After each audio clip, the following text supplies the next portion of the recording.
कहानी कुछ यूं शुरू होती है। एक आदमी का जिक्र आता है जिसका असली नाम नहीं बताया गया, इसलिए हम उसे रेड शर्ट कहेंगे।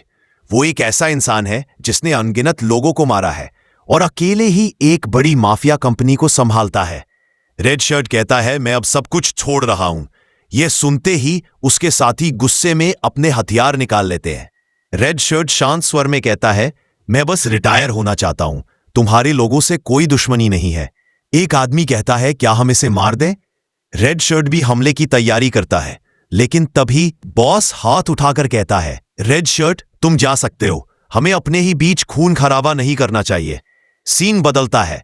रेड शर्ट बस में बैठा अपनी पत्नी से फोन पर बात कर रहा है। वो कहता है, हाँ मैंने अपना काम खत्म कर लिया है, अब घर आ रहा हूं और मेरा बेटा सिक क्या कर रहा है उससे कहना पापा उसे बहुत मिस कर रहे हैं। पत्नी मुस्कुराते हुए कहती है, सिक तो कह रहा था कि उसका पेट भर गया है, अब बस पापा जल्दी घर आ जाए। रेड शर्ट हंसता है, क्या उसने तुम्हें अभी पेट में लात मारी? वो तो बहुत शरारती हो गया है। पत्नी भी हंसती है और कहती है, और तुम क्या कर रहे हो अभी? रेड शर्ट मुस्कुरा कर कहता है, मैं अभी सिक की फोटो देख रहा हूं। पत्नी कहती है, फोटो देखना बंद करो, वो तो अभी पैदा भी नहीं हुआ है, तुम तो धोखा खा रहे हो। तभी रेड शर्ट को अपने रिंग में किसी की परछाई दिखती है और उसे खतरे का एहसास होता है। पीछे से एक आदमी चाकू लेकर हमला करता है, लेकिन रेड शर्ट तुरंत झुककर हमले को टाल देता है। फोन पर उसकी पत्नी घबरा जाती है। ये कैसी आवाज थी? हेलो, सुन रहे हो? बस में लोग चिल्लाने लगते हैं, किसी ने हमला किया है, कोई पुलिस को बुलाओ। एक लड़की डर के मारे कहती है, कृपया मुझे छोड़ दो। चाकू वाला आदमी कहता है, मैं सबको छोड़ दूंगा, बस तुमको नहीं। पूरी बस खाली हो जाती है। रेड शर्ट फोन पर कहता है, मैं बाद में कॉल करता हूं, आई लव यू। फिर वो हमलावर से भिड़ जाता है। वो मुस्कुरा कर कहता है, कैसे लोगों को भेजा है मुझे मारने के लिए? वो उसे पकड़कर घूंसा मारता है, जिससे हमलावर की नाक से खून निकलने लगता है। फिर वो उसे नीचे गिराकर गला पकड़ता है। तू तो मेरा चेहरा भी नहीं पहचानता, अब पूरा गैंग तुझे मारना चाहता है। क्या तू सच में सोचता है कि कंपनी छोड़कर बच जाएगा? रेड शर्ट अपनी पत्नी को फोन करता है, लेकिन कोई कॉल नहीं उठाता।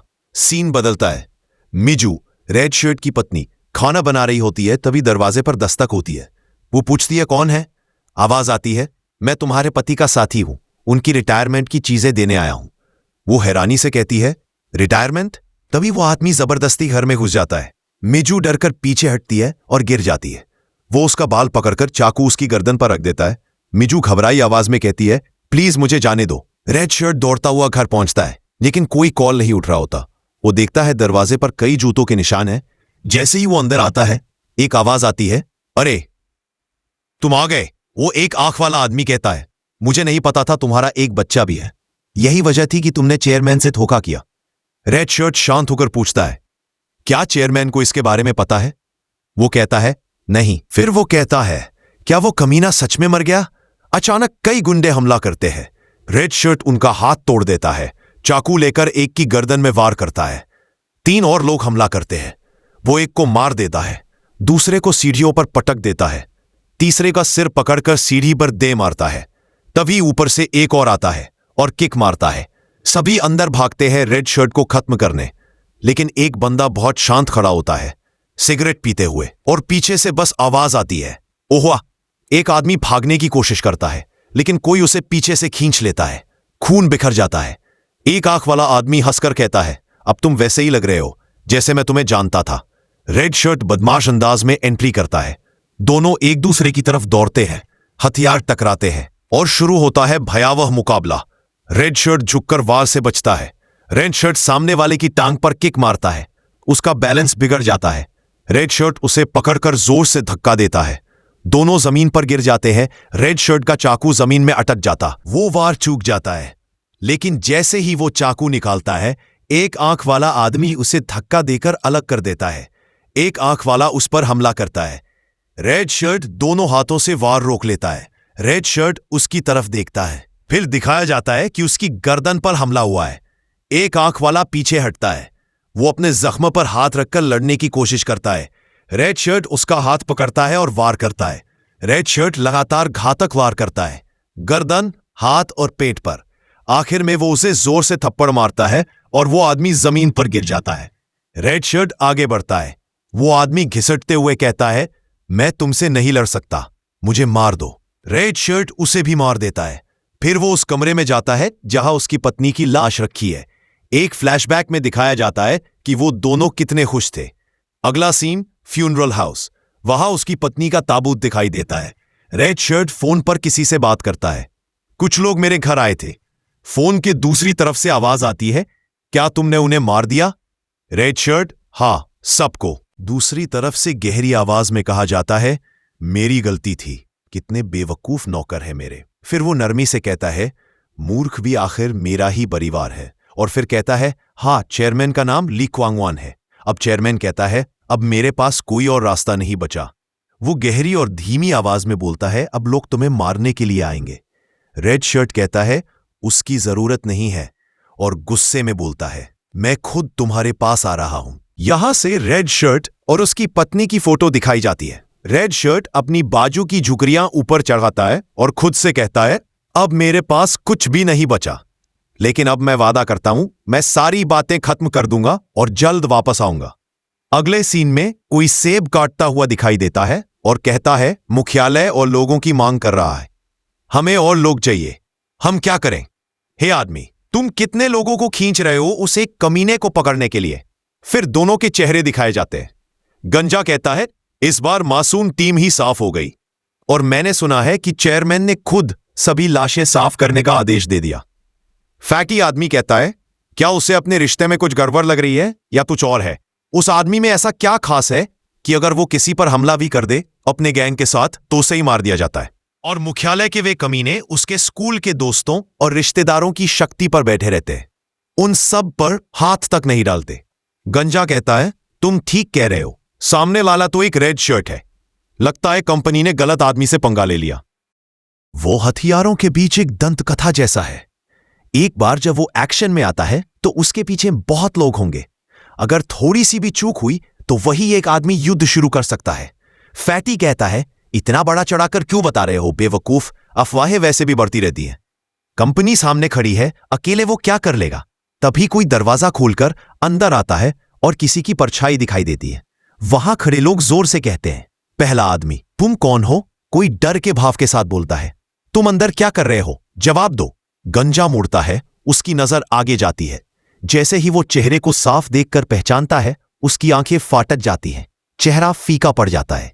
गंजा धीरे और डर के साथ खुद से कहता है, ओ यही तो है।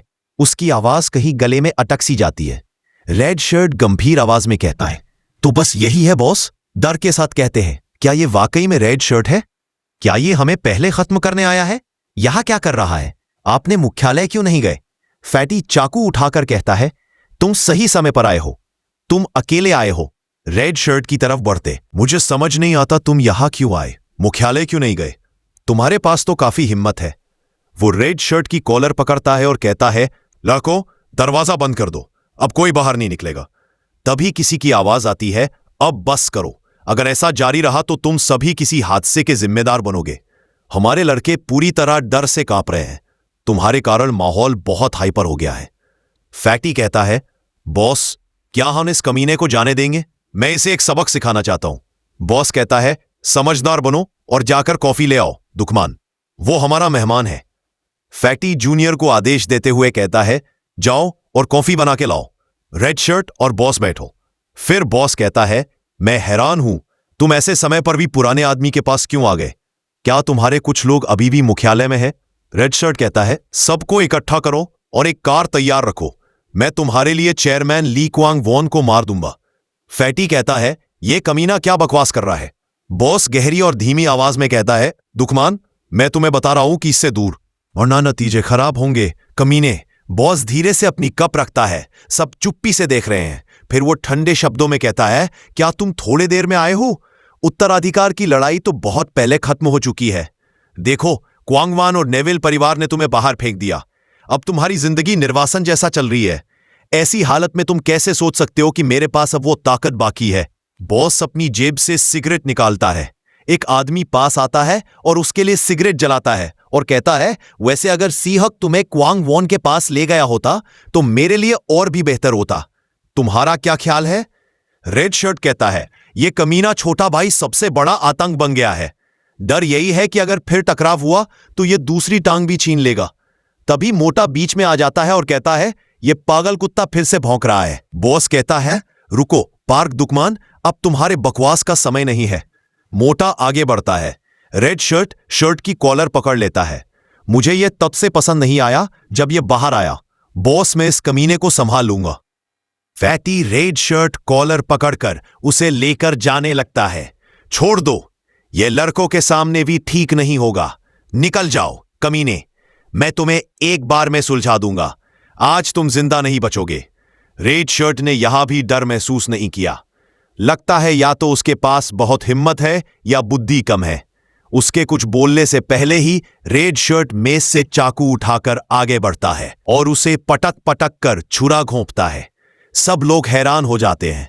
फिर गंजे आदमी ने घबराकर कहा, बॉस उसे रोको। फैटी के मुंह से खून बह रहा है और वो कहता है, कमीना। फिर रेड शर्ट मोटा के बाल पकड़ लेता है और मोटा चीखता है। उसे खींच खींच कर बॉस की मेज के सामने ले जाता है और उसके सिर को मेज पर मारता है। बॉस कुछ नहीं करता, केवल देखता है। फैटी का खून उड़ रहा है। मोटा की हालत बहुत खराब दिखाई जाती है। अगले सीन में सब हैरान हैं। रेड शर्ट कहता है, ओए ली बोंग वॉन, अब मैं काफी देख चुका हूं। अब बताओ, अगर मैं तुम्हारे भाई का काम निपटा दूं तो क्या तुम मेरा समर्थन करोगे? अगले सीन में एक बड़ा इमारत दिखती है। बॉस, कुछ लोग अभी तक यहां नहीं पहुंचे हैं। आइए उस व्यक्ति के बारे में बताएं जो बोल रहा है, जोक ऑक्स डिप्टी डायरेक्टर नामचो इल्चो।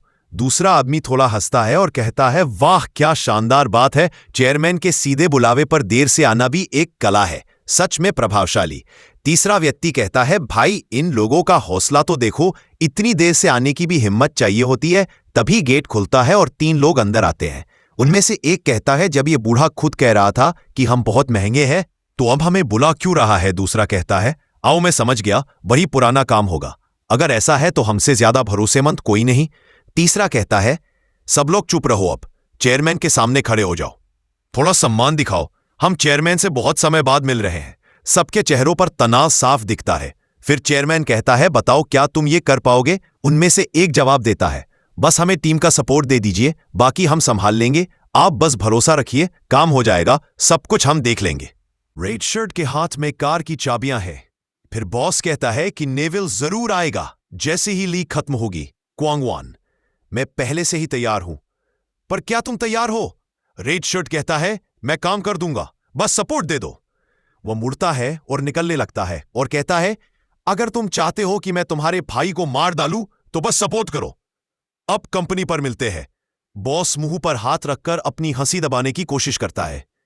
हां दोस्तों, अब हालात बदल चुके हैं। रेड शर्ट उसी कार में कंपनी की ओर जा रहा है। फिर वह कार के साइड मिरर में देखता है कि कोई 3 कारों में उसका पीछा कर रहा है। वहां दिखाए गए 3 आदमी रेड शर्ट को मारने आए हैं। उनमें से एक कहता है, टॉयलेट गया था लेकिन हाथ नहीं धोए। हाथ ना धोने से कुछ नहीं होगा, मैंने कपड़े से ही हाथ पोंछ लिए, हमें हैंड वॉश खरीदना चाहिए। दूसरा कहता है, तेरे हाथों से बदबू आ रही है, चुप रह, हमें घर की लाइट के लिए स्विच खरीदना है। तीसरा कहता है, चुप रह, हमें एक गेमिंग सेट खरीदना चाहिए। वो फिर से कहता है, तू मैं कह रहा हूं स्विच खरीदना है, इसमें प्रॉब्लम क्या है? तू बहुत बोल रहा है, चल रॉक पेपर सीजर करके तय करते हैं क्या पहले खरीदना है। दूसरा कहता है, तू मुझसे हार जाएगा। तभी पीछे बैठे उनके बड़े भाई कहते हैं, चुप रहो, तुम दोनों बकवास बंद करो, हम यहां एक मिशन पूरा करने आए हैं, रेड शर्ट को मारना है। तभी हम देखते हैं रेड शर्ट अपनी गाड़ी को घुमाकर उनकी ओर बढ़ने लगता है। वो दोनों डर जाते हैं। बड़ा भाई कहता है, जल्दी गाड़ी साइड में रोक दो। जो ड्राइव कर रहा था वो ब्रेक लगाकर गाड़ी घुमा देता है और साइड में ले जाता है। थोड़ा और होता तो एक्सीडेंट हो जाता। एक भाई कहता है, क्या सच में ये पागल है? अरे पकड़ो साले को। फिर बहुत सारे लोग रेड शर्ट की गाड़ी को घेर लेते। रेड शर्ट पहला कदम रखकर बाहर आता है। सभी किलर्स उस पर हमला करने बढ़ते हैं। एक भयंकर फाइट शुरू हो जाती है। अगले सीन में उनमें से एक कहता है, देखो हमारी टीम हार रही है। दूसरा कहता है, तू समझता नहीं, वो नए किलर्स है, वो ज्यादा देर टिक नहीं पाएंगे। वो दोनों फिर से लड़ने लगते हैं। बड़ा भाई कहता है, तुम लोग अलर्ट हो जाओ, आज शायद हम एक दूसरे को आखिरी बार देख रहे हैं। सीरियस हो जाओ, घबराओ मत, हम तीनों यह काम कर पाएंगे। वे तीनों रेड शर्ट के सामने आते हैं। रेड शर्ट खून भरी आंखों से उनकी ओर देखता है। कुछ देर के लिए सब कुछ स्थिर हो जाता है, फिर अचानक तीनों उस पर हमला कर देते हैं। रेड शर्ट एक हाथ से एक को जोरदार पंच मारता है, एक पीछे चला जाता है, दूसरा सामने से उस पर चाकू से वार करने आता है, पीछे हटता है। तभी पीछे से एक उसे लात मारकर सामने के चाकू की ओर फेंक देता है। रेड शर्ट बच जाता है। वो लात खुद उनके ही भाई को लग जाती है। वह भाई अपने जूते में लगी चाकू से रेड शर्ट की पीठ में वार करता है और कहता है, ओहो, एक शॉट मार दिया। रेड शर्ट उसका गला पकड़ता है, उसे पलटकर नीचे फेंक देता है। गिरते ही उसके पास से एक चाकू गिरता है। रेड शर्ट वो चाकू उठा लेता है। कुछ पलों के लिए तीनों डर जाते हैं। छोटा भाई कहता है, भाई तेरे चेहरे पर डर क्यों है? अब क्या करें? बड़ा भाई कहता है, मुझे लगता है हमें घर लौट जाना चाहिए। दूसरा कहता है, क्या कर रहे हो तुम लोग? उस पर हमला करो, मार डालो, नहीं तो हम मर जाएंगे। दोनों फिर से रेड शर्ट पर तेजी से चाकू से हमला करते हैं। रेड शर्ट उनकी टीम वर्क देखकर हैरान हो जाता है। एक ऊपर से आकर रेड शर्ट की थाई में चाकू घुसेड़ देता है। बहुत डीप डैमेज होता है। तीनों इतने तेज वार करते हैं कि रेड शर्ट काउंटर नहीं कर पाता। वो पीछे हटने लगता है। रेड शर्ट सोचता है, अगर ऐसे ही चलता रहा तो मैं नहीं टिक पाऊंगा। दोनों ने मुझे पकड़ा है और एक हमला कर रहा है। कुछ करना होगा। मुझे कोई ब्लॉक या ऑब्जेक्ट ढूंढना होगा। तीनों भाइयों में बड़ा सबसे स्ट्रांग है। मुझे मौका ढूंढना होगा। उन्हें मारने के लिए मुझे मौका चाहिए।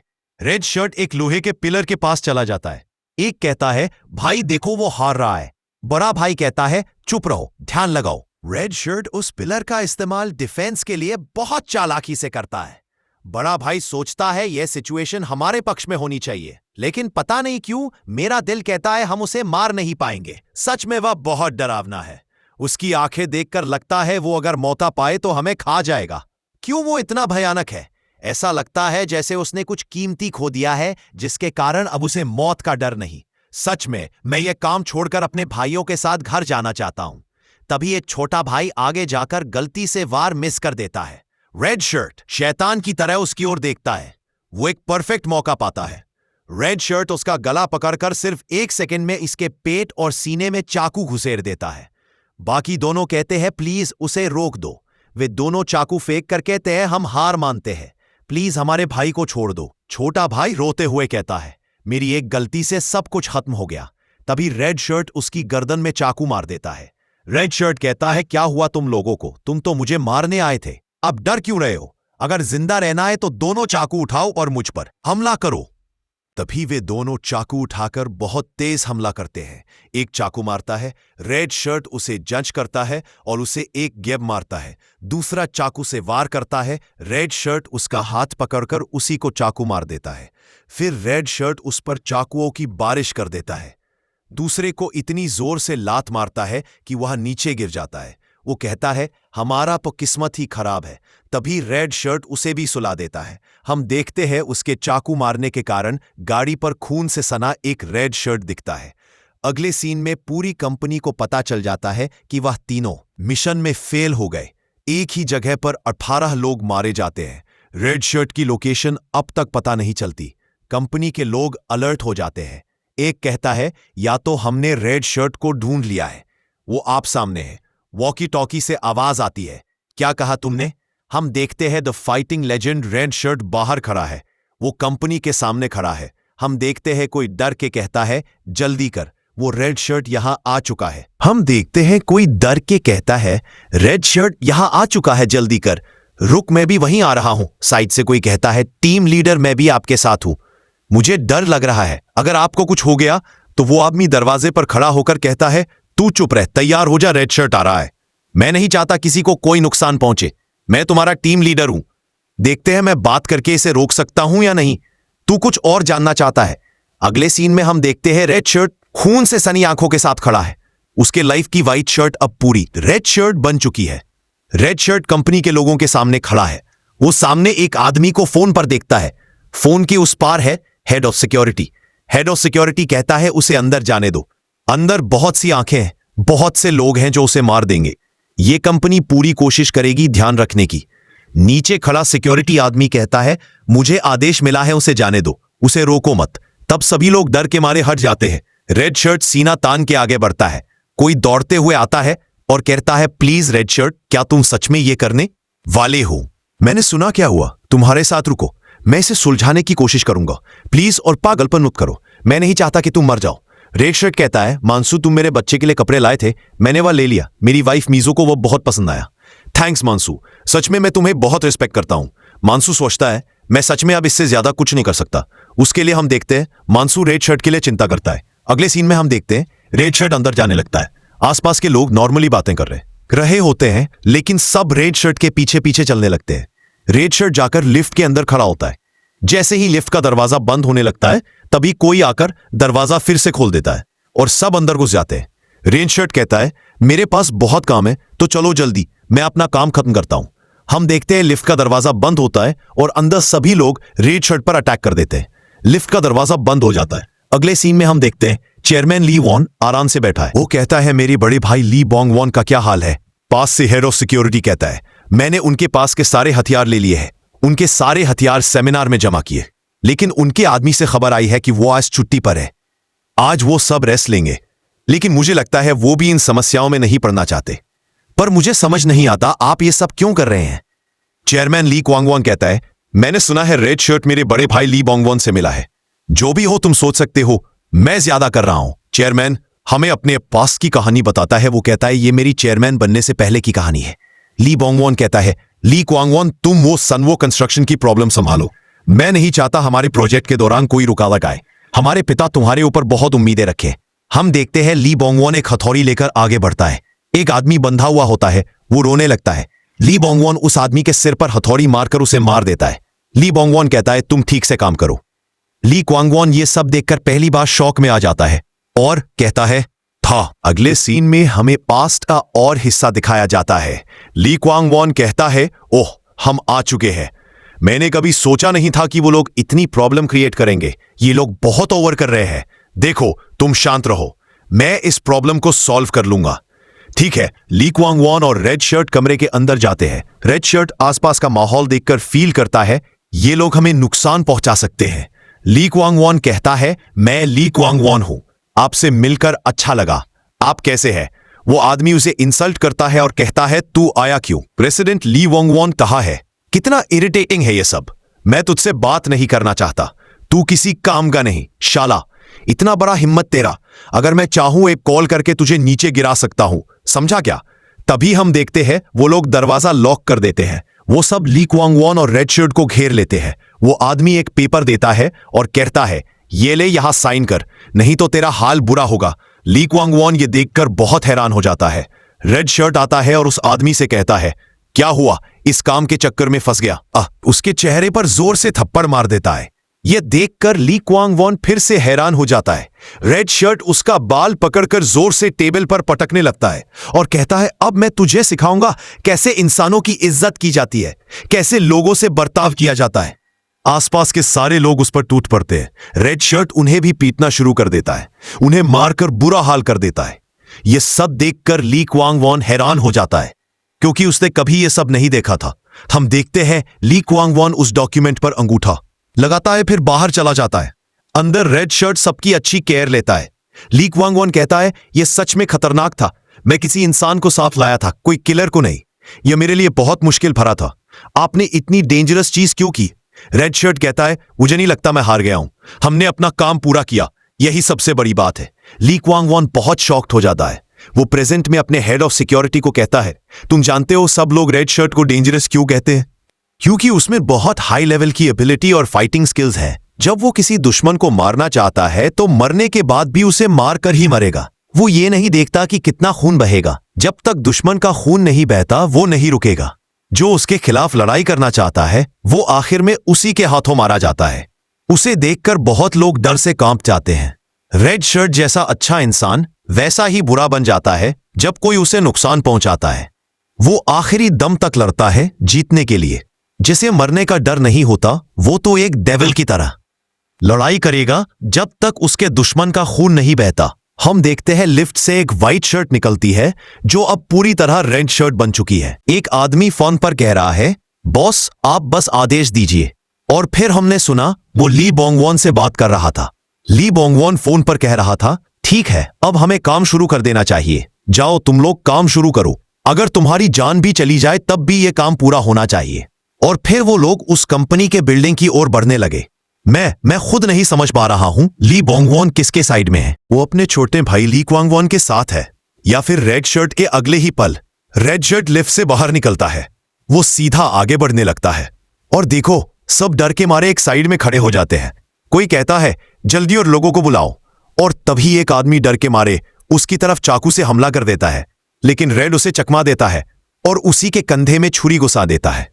ओ माय गॉड, वो इतनी जोर से छुरी घुसाता है कि वो आदमी दर्द से चिल्ला उठता है और फिर रेड शर्ट छुरी घुसेड़ कर घुमाने लगता है। वो आदमी दर्द से तड़पने लगता है। तभी रेड शर्ट उसे जोर की किक मारता है। सब लोग ये सब देखकर बहुत डर जाते हैं और कहने लगते हैं वह सच में बहुत खतरनाक है, उसे चारों तरफ से घेर कर हमला करो ताकि वह बच ना सके।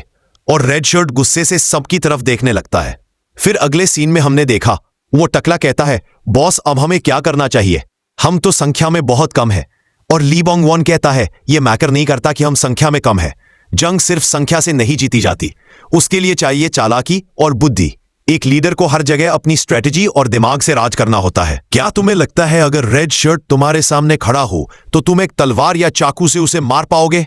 मैंने देखा है वो बहुतों को जान से मार चुका है। वो कभी पीछे नहीं हटेगा। जो उसे रोकेंगे वो सब पेड वर्कर्स होंगे, उन्हें उसे मारने के लिए मोटी रकम दी जाएगी, लेकिन फिर भी वो उसे नहीं मार पाएंगे। आखिर में यही कहा जा सकता है वो सिर्फ एक आदमी है। अगर स्ट्रैटेजी और बुद्धि लगाई जाए तो जितना मुमकिन है तभी एक आदमी तेजी से दौड़कर आता है और कहता है सुनो ली बोंगवॉन हम पर हमला करवा रहा है। और बाकी किलर्स कहते हैं क्या ये क्या हो रहा है, हमें तो आदेश मिला था सिर्फ रेड शर्ट को मारने का। और हमने देखा उनका बॉस कहता है जाओ उन पर हमला कर दो, और वो सब लड़ने के लिए आगे बढ़ते हैं। अगले सीन में ली क्वांगवॉन ये सब खबर सुनकर कहता है ओहो ये तो बहुत इंटरेस्टिंग हो गया, मुझे मानना पड़ेगा वो लोग बहुत चालाक हैं। मंकी मैन और पिग मैन तुम जाओ और उन्हें रोक दो, मैं तुम्हें इस काम के लिए 1 बिलियन दूंगा, और जो रेड शर्ट को मार पाएगा उसे मैं 10 बिलियन दूंगा, लेकिन जो रेड शर्ट को समझाकर मेरी साइड ले आएगा उसे मैं जितना पैसा मांगे दूंगा, और उसके काम की प्रमोशन भी करूंगा। अब जाओ सब जाओ। फिर हमने देखा कुछ लोग कहते हैं ये क्या क्या वो सब सीनियर हैं क्या, वो हमसे लड़ने आए हैं। और एक आगे बढ़कर कहता है टीम लीडर रेड शर्ट ये सब बहुत ज्यादा हो रहा है, प्लीज मैं अनुरोध करता हूं इसे रोक दीजिए। साइड में खड़ा एक और आदमी कहता है सच में ये बहुत अपमानजनक है, आप जानते हैं आपकी वजह से कितने लोग मर गए, प्लीज इसे रोक दीजिए। और रेड शर्ट नीचे से एक चाकू उठाता है और कहता है तुम लोग बताओ तुम्हें इस काम के लिए कितना पैसा मिला है, तुम्हारा सैलरी क्या है, डर मत खाओ, सामने आकर लड़ो, मैं पीछे नहीं हटूंगा। आसपास के लोग कहने लगते हैं सुना है वो लोग चेयरमैन के खास आदमी हैं, उन्हें कितनी सारी सुविधाएं मिलेंगी, तो फिर हम क्यों अपनी जान जोखिम में डाले। और वो आदमी कहता है लगता है तू जल्दी मरना चाहता है। फिर उसने शरीरिकन निकाला और उसकी तरफ फेंका। रेड शर्ट तुरंत बचाव करता है और जब और शरीरिकन आते हैं वो साइड में हट जाता है। अचानक वो आगे बढ़ता है और चाकू उसकी गर्दन में घुसा देता है। वो इतना गहरा वार करता है कि वो आदमी तड़पने लगता है। तभी साइड में खड़ा एक आदमी रेड शर्ट पर हमला करता है, लेकिन एक पल में ही रेड शर्ट उसकी गर्दन में चाकू घुसा देता है। उसने इतनी तेज रिएक्शन दिया कि उस आदमी को कोई मौका ही नहीं मिला। एक और अटैकर आता है, रेड शर्ट नीचे झुककर उसे चाकू मार देता है। मानना पड़ेगा रेड शर्ट किसी को भी मौका नहीं दे रहा। सब लोग उसे चारों तरफ से घेर लेते हैं, लेकिन अचानक रेड शर्ट की स्पीड और रिफ्लेक्सिबिलिटी इतनी ज्यादा होती है कि दुश्मन समझ ही नहीं पाते वो कब चाकू मार देता है।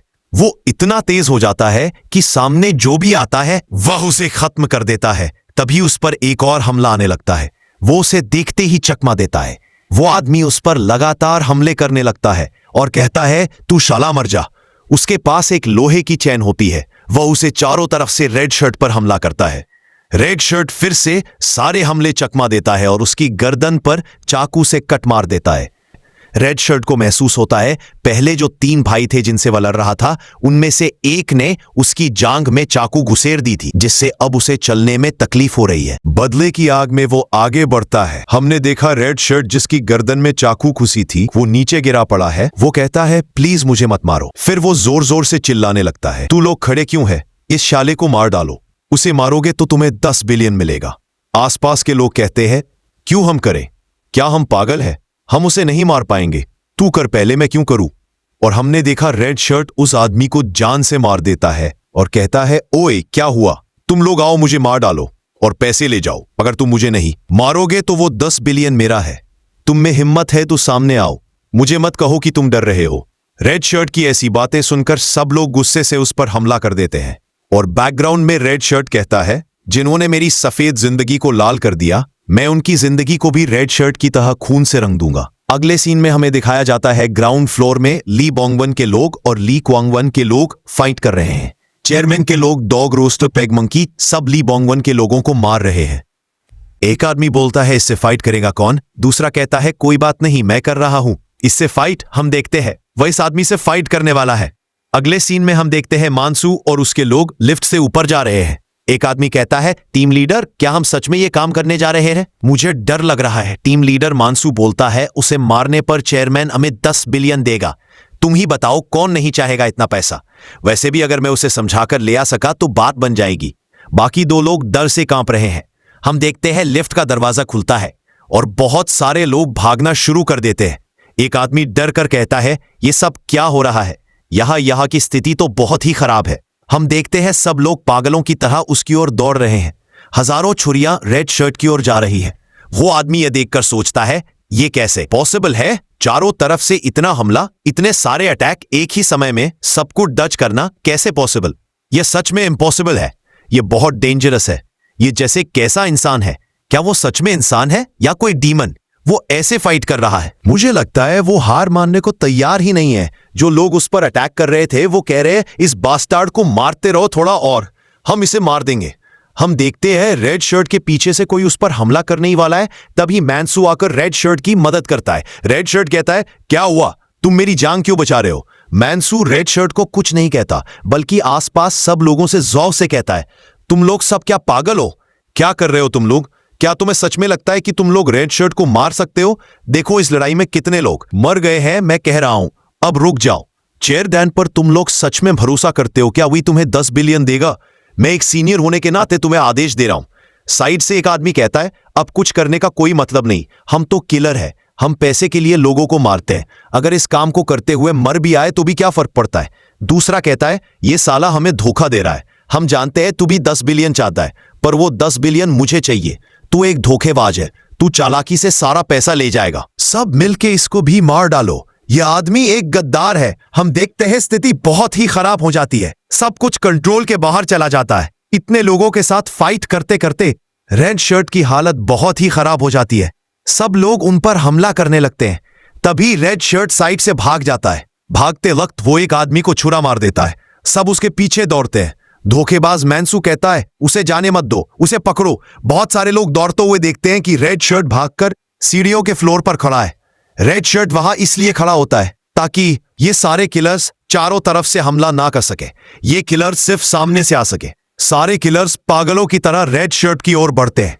रेड शर्ट एक के बाद एक सबको मारना शुरू करता है। वो इतनी हिंसकता से उन्हें मारता है कि वह कुछ करने से पहले ही मर जाते हैं। एक आदमी बोलता है, इतना स्ट्रगल करना बंद कर, अब तू मर जा, हम देखते हैं। लाल लाल खून के बीच सिर्फ इंसानों का मरना ही चल रहा है। बैकग्राउंड में रेड शर्ट कहता है, यह पहली बार है जब मैंने अपनी आंखों से महसूस किया, जब इंसान पैसे के लिए पागल हो जाता है तो वह जानवर से भी खराब हो सकता है। लेकिन जिनकी वजह से मैंने अपना कीमती प्यार खोया है, उस प्यार के लिए मैं खून से नहाकर भी बदला लूंगा। एक आदमी जो रेड शर्ट की ओर आता है वह नीचे गिर पड़ता है। डर के मारे उसकी हालत खराब है। पीछे से सब लोग यह देखकर हैरान हो जाते हैं। सारे किलर सोचने लगते हैं, क्या यह इंसान है? इसने इतने सारे लोगों को मार डाला है, इतने लोगों को लाश बना दिया। ये रेड शर्ट इतने सारे लोगों से फाइट करके भी अभी तक खड़ा है। हम तो बस कुछ कीड़े हैं जो कुछ भी नहीं कर सकते। एक आदमी आगे आकर कहता है, इतनी जल्दी आने की जरूरत नहीं है, तुम लोग धीरे धीरे आओ। वह सोचता है, हमने कितने लोगों को खो दिया है, मैं खुद नहीं जानता। रेड शर्ट वहीं खड़ा रहता है, फिर कहता है, चालू रखो, मैं देखना चाहता हूं तुम लोग कितनी दूर तक आ सकते हो। क्या हुआ, तुम लोगों को आते क्यों नहीं? वो सारे किलर्स डर के मारे पीछे हटने लगते हैं। वो कहते हैं, प्लीज हमें माफ कर दो, हमें छोड़ दो, हमसे गलती हो गई। रेड शर्ट कहता है, मैं कह रहा हूं ये फाइट चालू रखो। वो दो लोग जान की भीख मांगते हुए कहते हैं, आपने बहुत लोगों को मार डाला है, प्लीज अब रुक जाओ। दूसरा कहता है, प्लीज आखिरी तक हमें जाने दो, हमें माफ कर दो। रेड शर्ट कहता है, ये क्या बोल रहे हो तुम लोग? अगर तुम लोग जिंदा रहना चाहते हो तो मुझे मार डालो। जल्दी से मुझे मारकर 10 बिलियन ले जाओ, नहीं तो मैं तुम सबको मार डालूंगा। आज मुझे एहसास हुआ कि अब से मैं मीजू को फिर कभी नहीं देख पाऊंगा।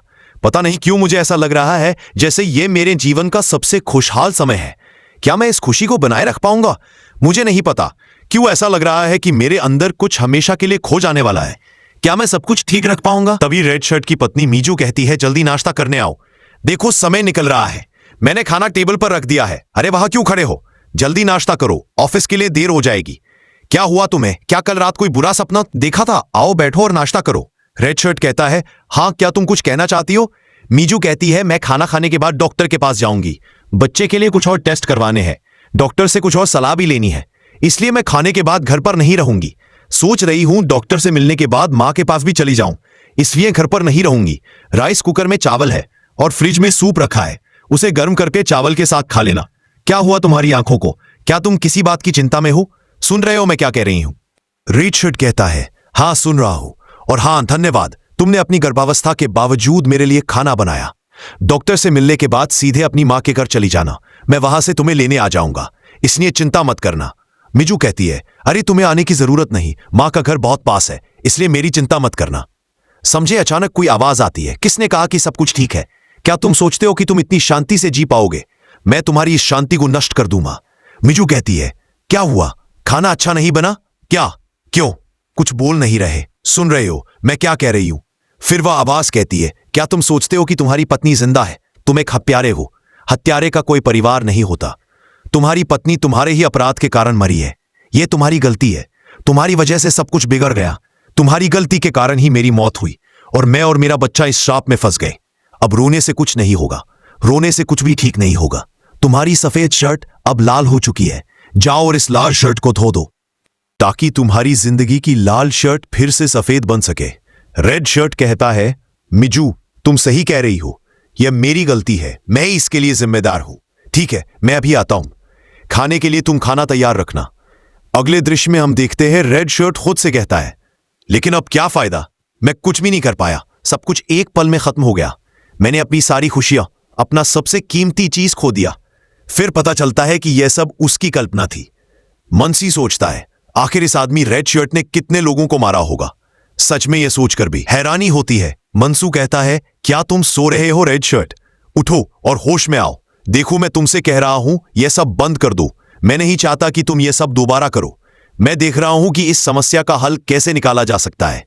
रेड शर्ट गुस्से में मनसू के सामने आता है। मनसू उसकी पीड़ा देखकर कुछ कह नहीं पाता।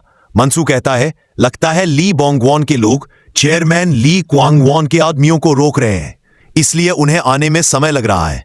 मैं जाकर उनकी मदद करता हूं, फिर वापस आकर इन लाशों और कचरे को साफ कर दूंगा। तुम्हारी पत्नी ने हमें कई बार खाना खिलाया है, लेकिन जब से तुम यहां आए हो हमने तुम्हारी पत्नी का बनाया खाना खाना बंद कर दिया है। क्या तुम यकीन से कह सकते हो कि इस हालत में तुम चेयरमैन ली को मार पाओगे? अगर हां तो मार दो। अगले दृश्य में हम देखते हैं कोई किसी को जोर से लात मारकर गिरा देता है। वह आदमी ऊपर से गिरकर उनके बीच आ जाता है। कुछ पल के लिए सभी रुक जाते हैं। फिर मंकी मैन बहुत तेज दौड़ने लगता है। लाल कोट वाला आदमी कूदकर उसे लात मारने जाता है, लेकिन मंकी मैन बच निकलता है। फिर लाल कोट वाला आदमी साइड से उसे जोर से लात मारता है। उनकी भयंकर लड़ाई देखकर सब कहते हैं, यह बूढ़ा आदमी बहुत अच्छा फाइटर है, इसे ताइक्वांडो बहुत अच्छी तरह आता है। दूसरा कहता है, मुझे पता था कि इसने बहुत पहले रिटायरमेंट ले ली थी, फिर ये यहां क्या कर रहा है? कोई और कहता है, इसने तो 10 साल पहले ये काम छोड़ दिया था, तो फिर वह अब लौटकर क्यों आया? हम देखते हैं कि बूढ़े आदमी की लात बहुत जोरदार है। मंकी मैन का हाथ उससे घायल होने के कारण कट जाता है, क्योंकि उसके जूते में तेज चाकू लगा हुआ था। बूढ़ा आदमी मंकी मैन पर कई तरह से लात मारता है। उसकी ताइक्वांडो फाइटिंग स्टाइल बहुत ताकतवर है। अचानक मंकी मैन उसके पैर को पकड़ लेता है, खींचता है और एक तेज मुक्का मारता है। इस मुक्के का प्रभाव इतना जोरदार होता है कि बूढ़ा आदमी बहुत दूर जाकर संभलता है। मंकी मैन कहता है, तुम जब काम में सक्रिय थे तब बहुत तेज थे, अब तुम क्या कहोगे? तुम बूढ़े हो गए हो क्या? तुम मेरे साथ चल पाओगे? बताया जाता है कि बूढ़े आदमी का नाम सनबीम है। सनबीम पुरानी पीढ़ी के एक फाइटर है। हम देखते हैं कि उम्र के कारण सनबीम को लड़ने में मुश्किल हो रही है। मंकी मैन वही ठहरा खड़ा रहता है। फिर किनारे से कोई कहता है, देखो और लोग हमारी मदद को आ रहे हैं। हम देखते हैं कि ये सब लोग लिफ्ट से आ रहे हैं और ये कोई और नहीं बल्कि ली बोंगवॉन के लोग हैं। एक बॉस कहता है, सबको मार डालो। फिर सभी फिर से लड़ने लगते हैं। सनबीम कहता है, क्या हुआ मंकी मैन? कोई समस्या? तुम्हारे लोग पहले से कम हो गए हैं, अब तुम्हारा क्या होगा? मुझे लगता है रेड शर्ट ने तुम्हारे आधे से ज्यादा लोगों को मिटा दिया है। रेड शर्ट कुछ देर आराम करेगा और फिर अब चौथे तल पर जाएगा। क्या तुम सोचते हो रेड शर्ट ने तुम्हारे लोगों को मार डाला? मंकी मैन कहता है, चुप कर बे। क्या तुम सोचते हो कि यह काम तुम लोग आसानी से पूरा कर लोगे? तुम लोग फेल होने वाले हो। सनबीम कहता है, ऐसा लगता है तुम कुछ भूल गए हो। मंकी मैन, खुद को इतनी ताकतवर मत दिखा। मुझे अच्छे से पता है, मैंने तुम्हारे पैर की हालत खराब कर दी है। तुम ज्यादा देर तक टिक नहीं पाओगे। अब तुम पर क्या बीतेगा, मैं तुम्हारी हालत और खराब कर दूंगा। अगले दृश्य में हम देखते हैं कि चौथे तल पर एक तंदुरुस्त व्यक्ति खड़ा है। वो सामने की ओर देखता है, कोई उसकी तरफ आ रहा है। वो पास आते हुए कहता है, क्या बाकी लोग कहाँ गए? ये रेड शर्ट यहां क्यों आ रहा है? मैनेजर सीओ, कृपया मेरी मदद करो। वह रेड शर्ट मुझे मार डालेगा। मेरे साथ जो लोग थे सब मारे जा चुके हैं। फिर मैनेजर उसे जोरदार थप्पड़ मारता है। मैनेजर उसे इतना जोर से थप्पड़ मारता है कि वो दीवार से टकराकर वहीं मर जाता है। मैनेजर सीओ कहता है, तुम में इतनी हिम्मत थी, तुम भाग रहे थे। तुम एक कीड़ा हो। या तो तुम रेड शर्ट के हाथों मरोगे या मेरे हाथों। तुम पास आ गए हो। मैंने सोचा भी नहीं था कि तुम हमारे सारे लोगों को मार डालोगे। तुम्हारी हालत बहुत खराब है। तुम यहां से भाग भी नहीं पाओगे। मैनेजर शैतान की तरह हंसता है और कहता है, यही मैं तुम्हें मार डालूंगा। अगर बाकी कोई तुम्हें मार नहीं पाया तो क्या मैं जरूर मार पाऊंगा। चेयरमैन, मुझ पर भरोसा कर सकते हैं। तुम्हें हमारे साथ ही रहना चाहिए था। अचानक मैनेजर सीओ रेड शर्ट पर हमला कर देता है। रेड शर्ट जल्दी से उस जगह से हट जाता है। मैनेजर सीओ फिर से रेड शर्ट पर वार करता है। रेड शर्ट भी उस हमले से बच जाता है। साइड में हटकर उसके पीछे पहुंच जाता है। वह उसके पीछे जाकर चाकू से उसकी टांग काट देता है। यह देखकर मैनेजर को कई बार रेड शर्ट पर हमला करने लगता है, पर रेड शर्ट उन सभी हमलों से बच जाता है। रेड शर्ट अपने आप को बचाने के लिए सामने एक फायर एक्सटिंग्विशर फेंक देता है। उसी समय मैनेजर सीओ का हमला उसी फायर एक्सटिंग्विशर से टकराता है। रेड शर्ट पीछे हटना शुरू कर देता है। मैनेजर हंसता हुआ कहता है, क्या तुम सोचते हो तुम्हारा शरीर ऐसी हालत में है कि तुम मुझसे लड़ पाओ? हम देखते हैं कि रेड शर्ट की हालत बहुत खराब हो जाती है। फिर रेड शर्ट चाकू से मैनेजर का हाथ काट देता है। मैनेजर सीओ का हथियार उसके हाथ से गिर जाता है और ठीक उसी क्षण रेड शर्ट के पास मैनेजर सीओ को मार डालने का मौका आ जाता है। अगले दृश्य में हम चेयरमैन के कमरे में किसी को कहते हुए देखते हैं, चेयरमैन, बाहर बहुत शोर हो रहा है। लगता है रेड शर्ट मर गया है। फिर कोई वॉकी टॉकी पर कहता है, चेयरमैन, आप सुन रहे हैं? ली बोंग वोंग के लोग जीत रहे हैं। उनके लोग हमारे लोगों को मार रहे हैं। हमारा सीनियर कुत्ता चिकन पिग माइनस हार गया है और हमारा मंकी मैन भी हार चुका है। अब हम क्या करें? अगले दृश्य में हम देखते हैं कि कुछ लोग कह रहे हैं, यहां से भागो, ये बूढ़ा आदमी बहुत जोरदार है, हम हार रहे हैं। अगर हम अभी भागे नहीं तो हमें मार डाला जाएगा। हम देखते हैं कि सभी भागने लगते हैं। अगले दृश्य में फिर से रेड शर्ट की लड़ाई दिखाई जाती है। हम देखते हैं कि रेड शर्ट फिर से मैनेजर पर हमला करता है और उसे सीने में छुरा घोंप देता है। फिर वह छुरी बाहर निकालता है। मैनेजर सीओ कहता है, तुम बहुत अच्छा लड़ रहे हो। खैर, मृत्यु के पास आने का एहसास अलग ही होता है। मुझे लगा था कि तुम बहुत अच्छा लड़ पाओगे, पर सच कहूं तो तुम बहुत बुरी तरह लड़ रहे हो। तुम बहुत कमजोर हो। है क्या तुम्हारे पास इतनी हिम्मत है? मैं कमजोर नहीं हूं। क्या तुम्हें पता है मैं कौन हूं? मैं इस कंपनी का सबसे ताकतवर फाइटर हूं। मैं तुम्हें यहीं काट कर मार दूंगा। अगले दृश्य में हमें चेयरमैन का कमरा दिखाया जाता है। दो लोग कहते हैं, साहब, लगता है कोई दरवाजा खटखटा रहा है। अब हम क्या करें? चेयरमैन ली कहते हैं, वहां खड़े रहो, मत बोलो। हम देखते हैं कि दरवाजा खुलता है। कोई कहता है, मैंने तुमसे पहले कहा था कि मुझे संभालने के लिए इतनी संख्या में लोगों को भेजने की जरूरत नहीं थी। तुम सब मेरे सामने इतना गंभीर क्यों हो गए? मैंने तो कोई गंभीर बात नहीं कही थी। वाकई तो तुमने ही उन्हें भेजा था, इसलिए मैंने तुम्हारे लोगों का हाल खराब कर दिया। चेयरमैन ली, आप इतने आश्चर्यचकित क्यों है? मैंने तुम्हारे लोगों को सुला दिया है। रेड शर्ट गुस्से में कहता है, अब हम अपने बीच हिसाब बराबर करेंगे। आप आगे बढ़िए, हम हिसाब कर लेंगे। एक आदमी मेज पर रखे फोन को घूर कर देख रहा था, मानो किसी चीज की प्रतीक्षा कर रहा हो। गंजे आदमी ने उसे शांत कराते हुए कहा, शांत रहिए सर, वहां की स्थिति के बारे में मैं निश्चित नहीं हूँ। मुझे लगता है फोन कॉल बहुत देर से आएगा। ली बोंग वोंग कहता है, मैं उसकी हालत देखकर हंस रहा हूँ। कितना अजीब है ना? मैंने 9 साल इंतजार किया। मैंने उसे बर्बाद करने के कई योजनाएं बनाई। मुझे लगा था मुझे और समय तक इंतजार करना पड़ेगा। मैं धैर्यपूर्वक बदला लेने के लिए इंतजार करता रहा। उस कमीने ने मेरे साथ जो किया उसका हिसाब लूं, पर अब देखो सब कुछ जल्दी हो रहा है। मुझे रेड शर्ट का बहुत धन्यवाद देना, जिसने मेरा काम आसान कर दिया। मेरी लंबी प्रतीक्षा अब बस एक फोन कॉल पर खत्म होने वाली है। उसने आह भरी। कहना वाकई मुश्किल है, पर शायद मैं हमेशा उस दिन का इंतजार कर रहा था जब ये लंबा युद्ध खत्म होगा। भले ही परिणाम सिर्फ जीत या हार ही हो, पर किसी वजह से इस बिंदु पर ली बोंगवॉन ने धीरे से चश्मा उतारा। फिर उसने अजीब सी मुस्कान छोड़ी। मैं अजीब तरह से राहत महसूस कर रहा हूँ। अब उसका मरने का समय आ गया है। अगले दृश्य में रेड शर्ट कहता है, मुझे लगता है तुम्हें मुझे देखकर डर लग रहा है। मैं बस अपने हिसाब निपटाने आया हूँ। अगर तुम लोग मुझे टाइम लगाओगे तो मैं तुम सबको रास्ते से हटा दूंगा। सुरक्षा प्रमुख मन ही मन सोचता रहे। रेड शर्ट की आंखों को देखकर मुझे नहीं लगता वह किसी तरह अपना गार्ड घटाएगा। अब मुझे तुरंत फैसला लेना होगा। किनारे खड़े लोग कहते हैं, सर अब हम क्या करें? आप आदेश दीजिए, हम अभी यही उसे खत्म कर देंगे। सुरक्षा प्रमुख चुप रहता है और कुछ नहीं कहता। अचानक पीछे से किसी को कमरे में फेंक दिया गया।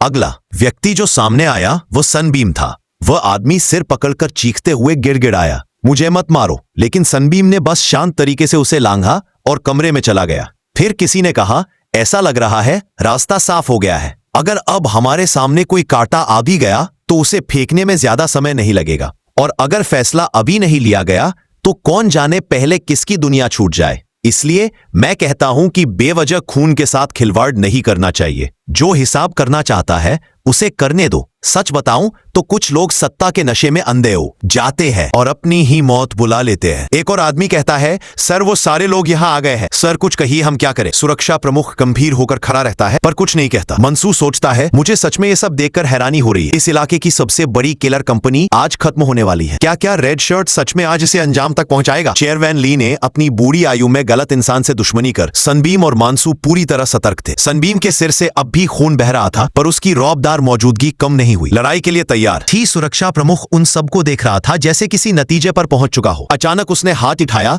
और आदेश दिया, पीछे हटो। उसकी आदमियों के चेहरे पर हैरानी थी। क्या मतलब सर? सुरक्षा प्रमुख ने कोई जवाब नहीं दिया। वो अपनी जेब से फोन निकालकर ली क्वांगवान की ओर बढ़ा। फोन की स्क्रीन पर कॉल आने का नोटिफिकेशन था। कॉलर था डोसन ग्रुप का सीईओ ली बोंगवॉन। ली क्वांगवान की आंखें फैल गईं। शायद उसे कुछ समझ आ गया था। ली बोंगवॉन की मंशा क्या थी? सुरक्षा प्रमुख उसके सामने खड़ा होकर बोला, ये मेरे सीईओ का कॉल है, तुम्हें इसे उठाना चाहिए। चेयरमैन ली सुरक्षा प्रमुख को गुस्से से देखता है। तभी फोन के उस पार से आवाज आई, बहुत समय हो गया छोटे भाई, क्या तुमने याद किया जो मैंने कहा था? क्या तुम उन पुराने मामलों को याद कर रहे हो? ली क्वांगवन की आंखों के सामने पुरानी याद उभरी। वह वही समय था जब ली क्वांगवन अभी चेयरमैन नहीं बने थे। एक तेज रफ्तार कार हाईवे पर दौड़ रही थी। वह फोन पर किसी की तारीफ कर रहा था। तुमने काम बहुत बढ़िया किया, मैं अभी पहुंचता हूं। उसके बगल में बैठा व्यक्ति और कोई नहीं, रेड शर्ट था। उसने अपने फोन की स्क्रीन देखी। उस पर मिजू का मैसेज था, आह घर पर मैं क्या देख रही हूं। ली क्वांगवन ने उसकी ओर देखा और मुस्कुराकर कहा, लगता है तुम आज कुछ ज्यादा ही उत्साहित हो। तुम्हारे साथ कुछ अच्छा हुआ क्या? रेड शर्ट कहता है, आज मेरी पत्नी का जन्मदिन है, पर ओवरटाइम काम होने की वजह से वो घर पर रह गया। उसने अभी अभी उसे खोला है और लगता है उसे वाकई बहुत पसंद आया। ली क्वांगवन कहता है, मुझे पता था कि मैं तुम्हारे बहुत करीब हूं, पर मुझे नहीं पता था कि तुम्हारे किसी और खास के भी होने का मामला है। वैसे ये बहुत अच्छी बात है। रेड शर्ट मुस्कुराकर कहता है, वो वाकई बहुत अच्छी है, मैं उसे बहुत प्यार करता हूं। ली क्वांगवॉन जवाब देता है, मैं भी आज बहुत अच्छा महसूस कर रहा हूं।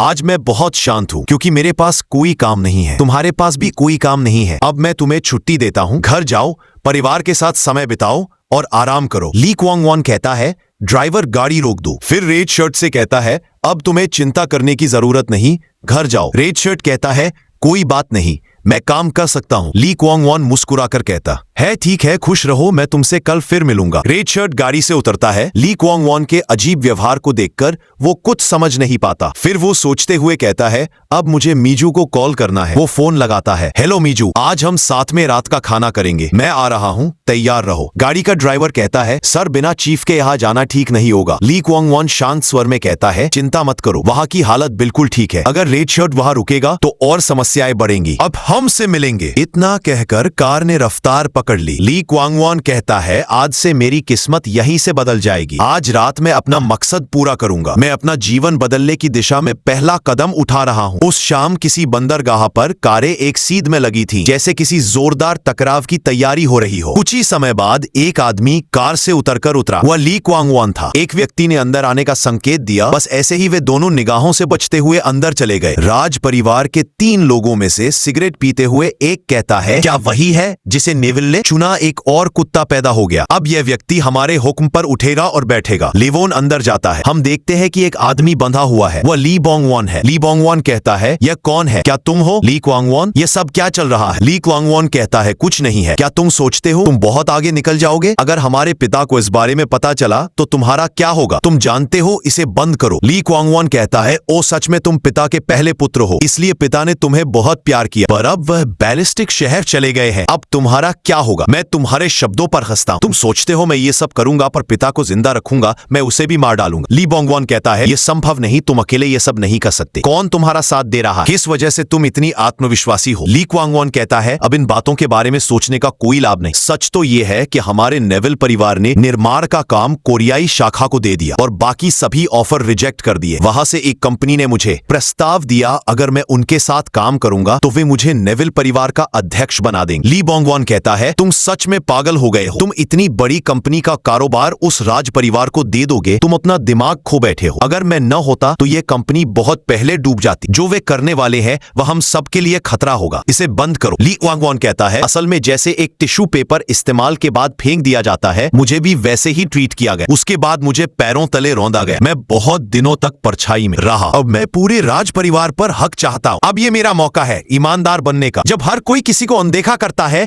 और कोई उसे महत्व नहीं देता तो कैसा लगता है? तुम इसे कैसे समझाओगे? अब मैं तुम्हें यह समझाऊंगा। मैं तुम्हारी जिंदगी को नए तरीके से सजा दूंगा। मुझे उम्मीद है कि तुम उस जिंदगानी में सुकून पाओगे जो मैं तुम्हारे लिए सजाऊंगा। इसके बाद ली क्वांगवॉन शैतानी हंसी के साथ कहता है, अब देखो मैं तुम्हें मजा दिखाऊंगा, मैं अपना बदला लूंगा। फिर ली क्वांगवॉन कहता है कि मेरे भाई की सर्जरी शुरू कर दो। उस व्यक्ति ने कहा, मैं उसका दाहिना हाथ काटूं या बायां, क्या करूं? ली बोंगवॉन कहता है, रुको रुको, अब ये सब मत करो। रुको, तुम कुछ गलत फहमी कर रहे हो। ली क्वांगवॉन कहता है, जाओ और उसकी टांगे काट दो, ऐसी तरह काटो कि वह सिर्फ दर्द में चिल्ला सके। अब तुम्हारे लिए जो भी होगा मुझे परवाह नहीं, तुम अच्छे बनो, मैं जा रहा हूं। तब ली बोंगवॉन डर के मारे चिल्लाता है, रुको ली क्वांगवॉन, रुको, ये सब मत करो, हम लोग बस एक गलत फहमी में है, कृपया रुक जाओ, मैं माफी मांग रहा हूं, मुझे माफ कर दो प्लीज। पास खड़े किसी ने कहा, नए अध्यक्ष को बधाई, आपको शुभकामनाएं। ली बोंगवॉन बोला, याद है तुम कैसे शैतान की तरह हंसते थे? तुम नए अध्यक्ष बने और हमें धोखा दिया, ये सब याद है तुम्हें? तुमने काम बहुत अच्छी तरह किया। वाकई जब मैं जिंदा था और मेरे पैर कटे थे उस वक्त बहुत मजा आया था। अब तुम्हारी बारी है, अब तुम इसका आनंद लो। आशा है तुम्हारे और भी लोग तुम्हारे साथ मिलकर और करेंगे। सब कुछ जानने के बाद भी तुम्हारी सत्ता की हवस में तुमने हमारे पिताजी को भी मार डाला। अब जो व्यक्ति तुम्हारे सामने खड़ा है वो तुम्हें चेयरमैन के पद से रिटायर होने की शुभकामनाएं दे रहा है। आज मैं आखिरी बात कहना चाहता हूँ, मेरी किस्मत बहुत अच्छी है। इसी किस्मत ने मुझे तुमसे बदला लेने का एक महान मौका दिया है। कमीने, अब मर जाओ। मैं तुम्हें शाप देता हूं। अगर तुम कुछ कर सकते हो तो मुझे रोक कर दिखाओ। इस शहर की सुबह की धूप बहुत शांत, कोई हलचल नहीं, लोग अपने अपने कामों में व्यस्त थे। क्या ये आम लोग जानते हैं कि इस उज्जवल दुनिया के नीचे एक अंधा संसार भी मौजूद है? वो आम लोग बाहर से सब कुछ सामान्य ही देखते हैं, पर यह अंधा संसार उससे भी कहीं ज्यादा खतरनाक है। इस अंधेरे संसार में इंसान की कोई कदर नहीं है, पर कुछ नहीं किया जा सकता। मुझे इसे समझने में 50 साल लग गए। तो क्या तुम जानना चाहते हो कि इस नेम प्लेट का असली मतलब क्या है? मैं उसके बारे में जानता हूँ। सबसे जरूरी बात यह है कि जब मैं जवान था तो मैं इसके बारे में बहुत जिज्ञासु था। इसका क्या मतलब है? मेरे पिताजी को ये इतनी क्यों प्यारी थी? इस नेम प्लेट में क्या ताकत थी? ये बहुत पुरानी कहानी है। मेरे पिताजी एक छोटे संगठन के मुखिया, वो सिर्फ पैसा और दौलत इकट्ठा करते। तब हम बहुत कमजोर थे, आर्थिक और राजनीतिक रूप से। फिर कई लोगों ने हमारा साथ देना शुरू कर दिया क्योंकि हम पैसे के बदले काम करते। उन राजनीतिक ताकतों के कारण हमारा पहला किलर संगठन बहुत बड़ा कंपनी बन गया। वो कंपनी एक साम्राज्य बन गई। जब से मैं 17 साल का था, हाथ में एक चाकू रहता जिससे मैं अपना काम करता था, बस इतना ही मैं जानता। इस ताकत की वजह से मेरे पिताजी मुझे पसंद नहीं करते, वे मुझ पर ध्यान भी नहीं देते। वह इस नेम प्लेट और सत्ता की लालच में इतने अंधे हो गए थे कि उन्होंने अपने बेटे के लिए समय तक नहीं निकाला। इसलिए अब मैं समझता हूँ कि सत्ता का असली मतलब क्या है। यह नेम प्लेट क्या दर्शाता है? मतलब जितनी ज्यादा शक्ति उतना ज्यादा आराम, सुरक्षा। मेरे पिताजी इस चीज से खुश थे, इसलिए मैंने इसके लिए जो चाहा वो किया। ये है उस प्रतीक की शक्ति। तुम देख सकते हो, हर कोई मेरे पैरों के नीचे काम करता है और मैं चाहता हूँ कि हर कोई मेरी बात सुने। मैं जो कहूंगा वही होगा। यही है इस शक्ति की रोशनी से भरी खुशी। तुम देख रहे हो, यही है मेरा इनाम। हम देखते हैं कि चेयरमैन ली उस नेम प्लेट से पड़ने वाली धूप को रेड शर्ट की आंखों पर मारता है और फिर चाकू से उस पर हमला करता है। रेड शर्ट तुरंत झुककर हमले से बच जाता है। चेयरमैन ली सामने आकर उससे लड़ने लगता है। रेड शर्ट थोड़ा पीछे हटता है। तभी चेयरमैन ली उसकी टांग पर जोर से लात मारता है। चेयरमैन ली कहता है, तेरी इतनी हिम्मत कैसे हुई? तू मुझसे वफादार नहीं रह सका, तुझे वही करना चाहिए जो मैं कहूँ। हम देखते हैं कि मानसू रेड शर्ट की मदद के लिए आगे बढ़ता है, लेकिन सनबीम उसे रोकते हुए कहते हैं, रुको, बीच में मत जाओ, रेड शर्ट यह खुद कर सकता है। मानसू कहता है, कृपया, मैं नहीं चाहता कि रेड शर्ट इतनी दूर आने के बाद हार जाए। अब रेड शर्ट और चेयरमैन ली दोनों के बीच जबरदस्त लड़ाई शुरू हो जाती है। रेड शर्ट चेयरमैन ली के उसी हाथ को पकड़ लेता है जिसमें चाकू था, जिससे चाकू उसके हाथ से गिर जाता है। रेड शर्ट उसे खत्म करने ही वाला होता है कि चेयरमैन ली दूसरे हाथ से एक और चाकू निकाल लेता है। रेड शर्ट पीछे हटता है और चेयरमैन ली फिर से हमला करता है। रेड शर्ट उसका हाथ पकड़कर उसके सीने और पीठ में चाकू घोंपता है, लेकिन कोई असर नहीं होता क्योंकि चेयरमैन ली ने प्रोटेक्शन जैकेट पहनी होती है। चेयरमैन ली मौके का फायदा उठाकर रेड शर्ट को उसके घायल हिस्से पर लात मारता है और उसे दूर फेंक देता है। चेयरमैन ली कहता है, तू कमीने, रेड शर्ट खून से भरी आंखों से मुझे देखकर कुछ नहीं होगा, आज तू मेरा कुछ नहीं बिगाड़ सकता, हार मान ले और मेरे हाथों मर जा आएगा। इतना कहकर चेयरमैन ली हमला करता है, लेकिन रेड शर्ट बच जाता है और उसकी टांग में चाकू घोंप देता है। चेयरमैन ली फिर से हमला करता है, रेड शर्ट उसका वार रोकता है और उसके सीने पर चाकू से गहरी चोट कर देता है। चेयरमैन ली एक बार फिर सामने से हमला करता है, लेकिन रेड शर्ट फिर बच जाता है और उसके चेहरे पर वार करता है। चेयरमैन ली उस वार को अपने हाथ से रोक लेता है। चेयरमैन ली सोचता है, अगर ये ऐसे ही चलता रहा तो मैं मर जाऊंगा, मैं नहीं मरना चाहता, मुझे जरूर रेड शर्ट को खत्म करना होगा। फिर वह रेड शर्ट का घायल हिस्सा दबाकर उसे दर्द देता है। रेड शर्ट दर्द से कराह उठता है। इस मौके का फायदा उठाकर चेयरमैन ली भागने की कोशिश करता है। जब वह आगे जाकर मदद मांगने ही वाला होता है, तभी पहली बार उसे एहसास होता है कि चेयरमैन ली कहता है, उसे देखकर मेरी जान सूख गई थी, मैं इतना डर गया था कि शब्दों में बयान नहीं कर सकता। उसकी आंखें इतनी भयानक थीं कि अगर वह चाहता तो उसी वक्त मुझे खत्म कर देता। चारों ओर सिर्फ दुश्मन थे, मेरे अपने लोग भी मुझे धोखा दे चुके थे, कोई मेरी मदद नहीं कर रहा था। चेयरमैन ली चिल्लाया, सिक्योरिटी है, मेरे बड़े भाई ने तुम्हें बहुत पैसा दिया है, मैं तुम्हें उससे भी ज्यादा दूंगा, बस मुझे बचा लो, कृपया, मैं मरना नहीं चाहता। सिक्योरिटी हेड कहता है, तुम्हें कहीं ना कहीं कोई गलतफहमी हो रही है, जिन लोगों की मौत तुम्हारी वजह से हुई पहले उनके बारे में सोचो। सच कहूं तो तुम बहुत परेशान करने वाले इंसान हो मेरे दोस्त, तुम कभी बदले ही नहीं, तुम ताकत पर इतने निर्भर हो गए कि इंसान को इंसान समझना भूल गए। किसी का सम्मान करना तुम्हारे बस की बात नहीं, ये तुम्हारी ही समस्या है, इसे तुम खुद हल करो, मुझे कुछ नहीं पता। रेड शर्ट कहता है, असल में तुम कभी अच्छे बन ही नहीं सकते, हर चीज पैसों से नहीं खरीदी जा सकती, कभी कभी जब इंसान मुसीबत में होता है तो पैसा भी उसे नहीं बचा सकता। तुमने मुझे इतना नुकसान क्यों पहुंचाया? तुमने मुझसे मेरी सबसे कीमती चीज छीन ली। तुम और तुम्हारे पिता, तुम दोनों ने मुझसे वादा किया था कि जब मैं ये नौकरी छोड़ दूंगा तो तुम लोग मुझे रोकोगे नहीं, लेकिन तुम्हारी कंपनी ने अपना वादा नहीं निभाया। चेयरमैन ली कहता है, तुमने मेरी कंपनी छोड़ दी थी, अगर तुम किसी और संगठन में शामिल हो जाते तो मेरी कंपनी पूरी तरह बर्बाद हो जाती, जो सफलता मैंने हासिल की थी वो सब खो देता। मैं नहीं चाहता था कि ऐसा हो, इसलिए मैंने सोचा कि अगर मैं तुम्हें मार दूं तो सब कुछ ठीक हो जाएगा। मैंने उस वन नाई को कहा था कि वो तुम्हें मार दे, मैंने उसे कहा था कि वो ये बात किसी को न बताए, ये सब वन नाई की गलती है। रेड शर्ट कहता है, वन नाई इंसान नहीं है, वो एक जानवर है, वो अपने आप ऐसा कुछ नहीं कर सकता, मुझे बहुत अच्छे से पता है कि तुमने ही उसे ऐसा करने को कहा था। चेयरमैन ली डर के मारे सोचने लगता है, ये मेरी बहुत बड़ी गलती थी, मैंने ये सब कंपनी के लिए किया था, अब सब खत्म हो गया है, कोई फर्क नहीं पड़ता, मेरे पास बंदूक है, तुमको तो बहुत अच्छी तरह पता है कि मैं हमेशा अपने पास बंदूक रखता हूँ, बस तुम थोड़ा पास आओ, मैं तुम्हें गोली मार दूंगा। फिर चेयरमैन ली सबके सामने मदद मांगने लगता है, अरे तुम सब मेरा काम करो, इसे रोको, कोई तो इसे मार दो प्लीज, मैं 1 अरब नहीं पूरे 10 अरब दूंगा जो इसे मारेगा, मुझे बचा लो। रेड शर्ट कहता है, सच में तुम्हें अभी भी अपनी हालत का अंदाजा नहीं है, अब ये हालात तुम्हारे बस में नहीं है, तुम एक गधे हो, जिंदगी की हर समस्या पैसे से नहीं सुलझाई जा सकती, कुछ चीजें किस्मत से तय होती, आज मैं ही तुम्हारी किस्मत तय करूंगा। कमीने, तूने मेरी पत्नी को मारा था, इसलिए खून का बदला खून से ही लिया जाएगा, अब तुझे कोई नहीं बचा सकता, सिर्फ एक इंसान था जो मुझे रोक सकता था, लेकिन वो यहाँ मौजूद नहीं, अब तुम मरोगे। चेयरमैन ली पागलों की तरह हंसने लगता है, क्या सोच रहा है तू, मैं मर जाऊंगा? नहीं, आज तू मरेगा, देख मेरी बंदूक की गोली तेरे सिर के आर पार जाएगी। तभी रेड शर्ट अचानक उसकी गर्दन में चाकू घूम देता है। चेयरमैन ली अपनी हालत देखकर हैरान रह जाता है, वो सोचने लगता है, मैंने अपनी आंखों से जिंदगी में बहुत कुछ देखा है, मेरी जिंदगी एक फिल्म की तरह चल रही, ताकत पाने के लिए मैंने क्या क्या नहीं किया, इस आदमी से मैंने इतना अच्छा रिश्ता बनाया, पर कभी नहीं सोचा था कि यही मेरी मौत का कारण बनेगा। आज मैं इतना नीचे गिर गया हूँ, क्या सच में आज मैं मरने वाला हूँ? सब कुछ सफेद सफेद क्यों दिख रहा है? क्या मैं मर गया हूँ? सब कुछ गायब क्यों हो रहा है? अब आपकी का अतीत दिखाया जाता है। वो कहता है, जब मैं छोटा बच्चा था मैं बहुत सीधा साधा और ईमानदार था, सबके साथ अच्छा व्यवहार करता, लेकिन मैं अपने बड़े भाई से बहुत डरता, मैं उसका बहुत सम्मान करता, मेरा भाई मुझसे ज्यादा होशियार और काबिल था, इसलिए पापा हमेशा उसी से प्यार करते, उन्होंने कभी मेरी परवाह नहीं, उन्होंने मुझे कभी अहमियत नहीं दी। स्कूल में पढ़ाई के समय भी पापा मुझे देखना पसंद नहीं करते थे, वो हमेशा मुझे छोटा और बेकार समझते थे, वो हमेशा मुझसे रूखे शब्दों में बात करते थे, मैं इतना गुस्से में भर जाता था कि कई बार मन करता था कि मैं उन्हें ही मार दूं। मेरे पापा हमेशा मुझे अंधेरे साए में रखते थे, जबकि मेरे भाई को उजाले में रखा गया जहां हर सुविधा थी। मैं उदास होकर वहां से चला चला जाता था। जब उन्हें साथ में हंसते और खुश देखते था और मैं वहां नहीं होता था, तब मेरा दिल दो टुकड़ों में बट जाता था। मैं बहुत मेहनत करता था, लेकिन अगर मुझसे छोटी सी भी गलती हो जाती थी तो मेरा भाई मुझ पर बहुत बुरा व्यवहार करता था। वो मुझे एक पालतू कुत्ते की तरह कंट्रोल करता था। मेरे दर्द की हर बूंद खून की तरह गिरती, लेकिन वो खून नहीं था, वो मेरे आंसू थे। मेरे आंसुओं से एक बाल्टी भर गई। मेरे पापा और भाई खुशी खुशी उस बाल्टी में मछलियां डालते थे। दोनों आगे आगे चलते और बातें करते और मैं पीछे खड़ा देखता। मेरी जिंदगी में कोई खुशी नहीं। मेरा परिवार मुझे पूरी तरह नजरअंदाज करता था। उन्हें मेरी कोई परवाह नहीं थी। मेरी ये अंधेरी दुनिया बहुत दर्दनाक थी, लेकिन मुझे सब कुछ सहना पड़ता था। और आज जब मैं मरने वाला हूँ, मैं अपने अतीत की वही दर्दनाक जिंदगी देख रहा हूँ। मैं देख रहा हूँ जब उसने मुझ पर तल्ख निगाह डाली तो उसने मुझे एक मछली दी और मुझे दिखाया कि मैं बेकार हूँ, क्योंकि मैं एक भी मछली नहीं पकड़ पाया। ये उनका पिता कहते हैं, तुम्हारे साथ क्या हुआ? तुम इतने चुप क्यों हो? तुम भी कोई सलाह दो। क्या आज हम स्वादिष्ट खाना खाएं या नहीं? घर में तो मसालों की भरमार है। चेयरमैन ली कहता है, तब पहली बार मुझे एहसास हुआ कि मैं जीवन में पैसा और ताकत हासिल करना चाहता हूँ, लेकिन मेरे रास्ते में केवल एक बाधा थी और वह मेरा पिता था। मैं चाहता था कि वह मेरे रास्ते से हट जाए, नहीं, पर अब कुछ भी करने का कोई फायदा नहीं है। उस अंधेरे जीवन से बाहर निकलने के लिए मैंने बहुत कुछ किया। मैंने पिताजी को रास्ते से हटा दिया और आज वही बात मेरे साथ हो रही। असल में मैं इस कंपनी का चेयरमैन बनने के काबिल ही नहीं था। काश मैं पहले समझ गया होता कि मेरी एक ही भूल के कारण मुझे इतनी बड़ी सजा मिलनी थी, तब मैंने ये काम कभी नहीं किया हो। अब मेरी अंधेरी जिंदगी लाल रक्त बन जाएगी। मैं अकेला ही जिम्मेदार हूँ। रेड शर्ट कहता है, तुम कमीने सच में गधा हो। तुम इस कंपनी का कचरा हो। तुम जैसे कचरे का इस कंपनी का चेयरमैन बनना नहीं बनता। मैं पहले ही तुम्हें ऊपर भेज रहा हूँ। तुम मेरा इंतजार करो। मुझे उम्मीद है मैं तुमसे जल्दी ही मिलूंगा। हम देखते हैं कि कुछ लोग लाशें हटाकर ले जा रहे। अगले दृश्य में हम देखते हैं कि उन लोगों में से एक कहता है, मैं तुम्हें पहले ही कह रहा था कि यहाँ आओ। तुमने पहले मंजिल साफ करने के बाद क्या किया? जल्दी आओ। दूसरे ने कहा, वे लोग कब आए? हम कितनी देर उनका इंतजार करें? चलो ये लाश भेज देते हैं। पहले वाला फिर कहता है, तुम शांति से क्यों नहीं मर पाए? तुम्हारी वजह से कितने लोग मुसीबत में पड़े। तुम मरकर सब मुसीबत से बचा रहे हो। देखो वो नहीं, उसके बाल पकड़ो और उठाओ। असल में ये मुझसे कहीं हल्का निकला। तभी सुरक्षा प्रमुख पीछे से आता है, उसे जोर से धक्का देता है और उसे हटा देता है। फिर सुरक्षा प्रमुख चेयरमैन ली की लाश उठाने लगता है। वो लाश उठाकर कहता है, तुम लोगों की जरूरत नहीं है, मैं ये कर रहा हूँ। अगले सीन में हम देखते हैं कि रेड शर्ट घायल हालत में चल रहा है। पीछे से मानसू सनबीम कहते हैं, मैं तुम्हारा उन्हीं हूँ। बहुत बहुत धन्यवाद। तुम्हारे कारण ही हम असली चेयरमैन की हत्या का बदला ले पाए। सारे कर्मचारी तुम्हारे बहुत आभारी है, पर तुम अब ठीक से चल भी नहीं पा रहे, क्योंकि चेयरमैन ली को मारने में तुम्हें चोट लगी है। नेविल परिवार की शाखा तबाह हो चुकी है। वे बदला लेने के लिए कुछ भी कर सकते हैं। अब तुम सुरक्षित नहीं। वे तुम्हें कितना भी पैसा खर्च करके मारने की कोशिश कर सकते हैं, इसलिए उस स्थिति के लिए हमेशा तैयार रहो। रेड शर्ट ये सब सुनकर कुछ नहीं कहता। जल्द ही सनबीम कहता है, ठीक है रेड, अब तुम आराम कर। मानसू, क्या तुम रेड शर्ट को घर छोड़ दोगे? मुझे उन लोगों को डॉक्टर के पास ले जाना है जो मेरे साथ आए। फिर मानसू और उसके लोग रेड शर्ट की मदद करने लगते हैं। यह देखकर सनबीम जल्दी निकलने लगता है। मानसू कहता है, तुम गधा हो, किसने तुम्हें इतना जोखिम लेने को कहा? देखो कितनी मुसीबतें तुमने बना ली। और कुछ मत कहो, हम सीधे घर जा रहे हैं। अगले दृश्य में हम देखते हैं कि एक बिल्डिंग के अंदर दो लोग। एक कहता है कि चेयरमैन ली की मौत हो गई, जबकि वे कंपनी का मालिक था और अब उसने उस कंपनी का नेतृत्व जीत लिया। उस कंपनी के मालिक मुझे कहते थे कि ईमानदार जीवन जियो, पर वे खुद इसका उल्टा जीते। बिल फिर कहता है, अब तुम देख सकते हो कि हालात कैसे जा रहे हैं, इसलिए मुझे तुम्हारे मालिक ली बोंग वॉन पर ध्यान देना पड़ेगा। मुझे लगता है वह कंपनी फिर से गिर सकती है। पहला आदमी कहता है, मैं उस कंपनी के खिलाफ था उस समय भी, फिर भी अब क्या किया जा सकता है? बिल कहता है, क्या सर नेविल परिवार अब आएगा? वह आदमी कहता है, उन्हें रोकना इतना आसान नहीं है, अब देखेंगे कौन किसे मारता है। आज की सुबह की पहली धूप रेड शर्ट को यह समझा देगी कि उसके जीवन में और भी कठिन वक्त आने वाला है। अगले सीन में हम देखते हैं कि कंपनी की हर शाखा में खबर फैलनी शुरू हो गई है कि डॉसन कंपनी के चेयरमैन ली की मौत हो गई। साथ ही यह भी पता चलता है कि सिर्फ एक ही दिन में रेड शर्ट ने पूरी कंपनी की हालत बिगाड़ दी। फिर हम अगले दृश्य में देखते हैं कि लंदन के स्टोन होटल नाम की जगह पर एक लड़की बोलने लगती है। यह बात दिलचस्प मानी जानी चाहिए। कोरिया का मशहूर किलर रेड शर्ट ने इतना बड़ा काम किया है। उस रेड शर्ट ने कोरिया में नेविल परिवार की एक पूरी शाखा तबाह कर दी। अब फिर एक बड़ा संकट खड़ा होगा। सभी किलरों में जिसने नेविल परिवार को चुनौती दी है वह रेड शर्ट है। अगले सीन में नेविल परिवार दिखाया जाता है। एक आदमी कहता है, क्या जो तुम कह रहे हो वह सच है? सिक्योरिटी गार्ड कहता है, हाँ सर, रेड शर्ट की पत्नी उस शाखा के अंदर मारी गई थी, इसलिए रेड शर्ट ने उस शाखा को नष्ट कर दिया ताकि बदला लिया जा सके। एक महिला कहती है, आखिर वह बूढ़ा आदमी मूर्ख जैसा बर्ताव कर गया। आखिरकार वह आखिरी पल में छोटा सा भी सामना नहीं कर सका। अब हमें मौका मिल गया, अब हम उन्हें रास्ते से हटा दे। एक और आदमी कहता है, हाँ जो भी हो, कोरिया की नेविल फैमिली की शाखा टूट गई, इसलिए हम ऐसे खड़े नहीं रह सकते। उन सब का मुख्य बॉस कहता है, ठीक है, हाउस टीम को बुलाओ और उन्हें बता दो कि उन्हें एक जाने पहचाने व्यक्ति से मिलना। अगले दृश्य में हम देखते हैं कि एक आदमी कहता है, मुझे गलत लगा ली बोंग वान, हमें समझा ही नहीं था कि ऐसा होगा। ली बोंग वान कहता है, ये 3 बैज इस बात का सबूत है। तुम दोनों ने बिना सोचे समझे ये सब कुछ नहीं किया। तुम लोगों ने हमारी कंपनी का पूरा नियंत्रण लेना शुरू कर दिया। तुमने मेरे पिता को मारा और मेरी टांग काट दी। क्या तुम लोग सोचते हो कि मैंने ये सब बुला दिया? वे कहते हैं हमारे पास कोई और विकल्प नहीं था। उसके पास वाला आदमी कहता है तुम बखूबी जानते हो कि नेविल परिवार को ठुकराने पर कितना बड़ा खतरा होगा। गंजा आदमी कहता है ली बोंगवान, अब सही समय है, अब नेविल परिवार की बात सुनो। अगर तुम उनकी बात मानोगे तो तुम्हें बहुत फायदा होगा। वे तुम्हें उतना पैसा देंगे जितना तुम्हारे छोड़ने भाई देने वाले, उससे भी ज्यादा। इसलिए मैं कहना चाहता हूँ कि मेरा उनका कनेक्शन है। अगर चाहो तो मैं इस मामले में तुम्हारी मदद कर सकता हूँ। ली बोंगवान कहते हैं हाँ नहीं, कुछ पागल लोग हैं जो अब खुद के बारे में नहीं सोचते। अब चाहे वे माफी मांग ले, उन्हें मार दिया जाए। अब मैं बस इतना कहना चाहता हूँ कि ये सारी परेशानी जल्दी खत्म हो जाएगी। गंजे आदमी ने फिर पूछा क्या तुम इस समस्या को संभाल पाओगे? नेविल परिवार अपने दुश्मन को कभी सजा दिए बिना नहीं छोड़ता, उन्हें छोड़ देना बहुत खतरनाक होगा। ली बोंगवान कहते हैं मेरी जिंदगी का सूरज ढल चुका है, अब मुझे कुछ खोने का डर नहीं, क्योंकि मैंने सब कुछ खो दिया है। ठीक है, मैं कुछ समय के लिए तुम्हारा ख्याल रखूंगा। फिर हम देखते हैं कि ली बोंगवान के लोग हत्याएं शुरू कर देते हैं। ली बोंगवान सोचता है नेविल परिवार मैं तुम्हारा इंतजार करूं। अगले दृश्य में हम नेविल परिवार की इमारत देखते हैं। कुछ लोग उस बिल्डिंग की लिफ्ट से आते, दो आदमी उनका रास्ता रेखते हैं और जांच करते हैं कि उनके पास हथियार है या नहीं। एक कहता है तुम्हारी जांच हो चुकी है, आगे बढ़ो। वे सब आगे बढ़ते हैं। एक कहता है जब भी मैं यहाँ आता हूँ ये लोग ऐसा क्यों करते हैं, यहाँ आना बहुत झंझट भरा है। दूसरा कहता है सच में ये लोग बहुत नाटक करते हैं, भले ही हमारे पास बंदूक भी हो, इन्हें कुछ पता नहीं चलेगा। नीचे वाला बोला अरे चुप रहो, वे कुछ नहीं जान पाएंगे। किन्हीं लोगों में से एक ने किनारे से कहा तुम लोग चुप रहो गधो, तुम फिर से नाटक कर रहे हो। उस आदमी ने गुस्से में कहा तो अब तुम क्या चाहते हो कमीने? पीछे से एक आदमी बोला अगर तुम लोग लड़ना नहीं चाहते तो चुप रहो, हम अब कुछ जरूरी लोगों से मिलने जा रहे हैं। उनका बॉस बोलना शुरू करता ठीक है, इस कमरे में जाने के बाद कोई बात नहीं होगी। मैं दोबारा कह रहा हूँ यहाँ कोई बेकार की बात नहीं होगी। पीछे से एक आदमी कहता है ओहो यहाँ आना मुझे बहुत परेशान करता है। फिर वे दरवाजा खोलते हैं और अंदर जाने लगते हैं। वे सब अंदर चले जाते हैं। अब वहाँ वे देखते हैं कि सुरक्षा गार्ड किनारे पर खड़ा है। फिर हाउस के नेता उसका नेतृत्व करते हुए ऊपर बैठे आदमी से कहते हैं मालिक को हमारी बधाई पहुंचाइए। वह आदमी नेविल परिवार के प्रमुख होते हैं। वे कहते हैं आप लोगों ने कल जो हुआ उसके बारे में सुना ही होगा। तब हमें रेड शर्ट दिखाया जाता है, उसकी गर्दन पर बिच्छू का टैटू है, बाकी लोगों के शरीर पर भी वही टैटू है। नेविल परिवार के मुखिया कहते हैं कि तुम लोगों में से जो आदमी यह सब करने वाला था वही जिम्मेदार है और तुम्हें इसके लिए जिम्मेदारी उठानी होगी। तोशा डॉग मैं तुम्हें आदेश दे रहा हूँ, जाओ और उस किलर को मार डाल। हाउस टीम का लीडर कहता है ठीक है सर, मैंने समझ लिया क्या करना है। हाउस लीडर गंभीर होकर कहता है सुनो सर, हमारा लक्ष्य रेड शर्ट है। एक हफ्ते बाद एक प्लेन कोरिया के इंस्टेंट इंटरनेशनल एयरपोर्ट पर उतरता है। रेड शर्ट को मारने के लिए जो टीम भेजी गई है वे पहले ही कोरिया पहुंच चुकी है। उनके पास टारगेट लिस्ट है लेकिन उनकी टीम लीडर अभी कोरिया नहीं पहुंचा है। टीम लीडर एक हफ्ते के भीतर पहुंच जाएगा, पर उससे पहले उन्हें टारगेट लिस्ट में शामिल सभी लोगों को जिनमें रेड शर्ट भी है खत्म कर देना है। सब लोग तैयार है और काफी रिलैक्स दिखते हैं। नेविल परिवार की स्पेशल टीम हंटिंग यूनिट जिसके उप कप्तान डेड फेस के नाम से जाने जाते हैं कहते हैं सभी को निकालो। बारिश हो रही थी और 6 लोग पहले ही अपने काम पर निकल चुके थे। सीन बदलता है और हम देखते हैं कि ली अपनी चाकू साफ कर रहा है। कोई अंदर आने की इजाजत मांगता है और ली उसे अंदर आने देता है। जो व्यक्ति आता है उसका नाम पिलजो है लेकिन हम उसे चीफ कहते हैं। वह कहता है काफी समय हो गया यंग मास्टर। ली जवाब देता है क्या कह रहे हो अपने दोस्त को यंग मास्टर कहकर, तुम्हें अजीब नहीं लगता? चीफ कहता है